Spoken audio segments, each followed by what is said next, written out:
आज मैंने भारत देश के उपराष्ट्रपति और राज्यसभा के आदरणीय सभापति जी को एक चिट्ठी लिखकर, एक पत्र लिखकर साफ तौर पर यह बात रखी है कि दिल्ली सरकार की शक्तियां छीनने वाला जो अध्यादेश केंद्र सरकार लाई है, उसे संसद में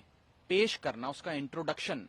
नाजायज है, अनुचित है, इम्परमिसिबल है।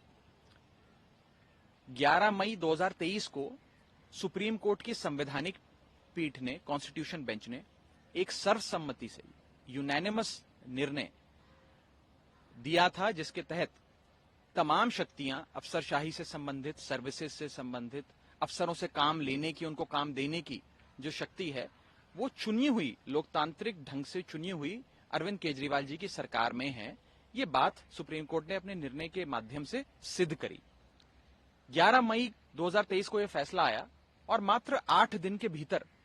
केंद्र सरकार एक ऑर्डिनेंस लाकर, एक अध्यादेश लाकर इस फैसले को उलट देती है, पलट देती है, ओवरटर्न कर देती है। इस अध्यादेश को अब राज्यसभा में इंट्रोड्यूस करने की कवायद केंद्र सरकार द्वारा की जा रही है कि राज्यसभा से और लोकसभा से इस पे मोहर लगवाकर इसे कानून के रूप में तब्दील कर दिया जाए। इसे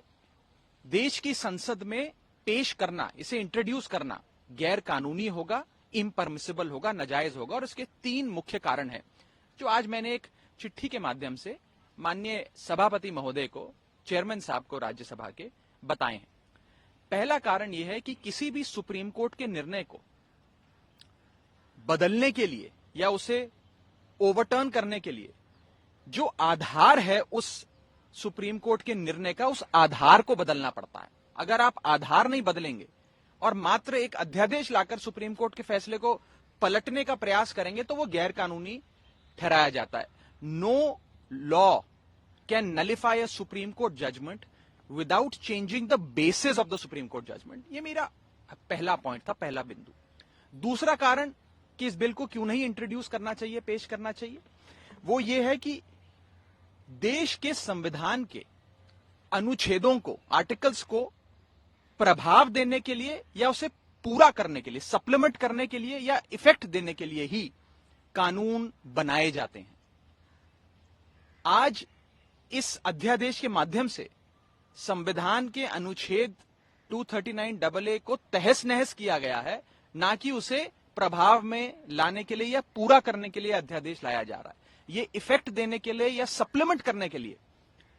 संविधान के आर्टिकल 239AA को नहीं लाया गया कानून। ये कानून उस अनुच्छेद की धज्जियां उड़ा देता है और संविधान का जो असल लेटर एंड स्पिरिट है उसे तार तार करता है। ये दूसरा कारण है कि क्यों नहीं इस प्रकार का कानून संसद के भीतर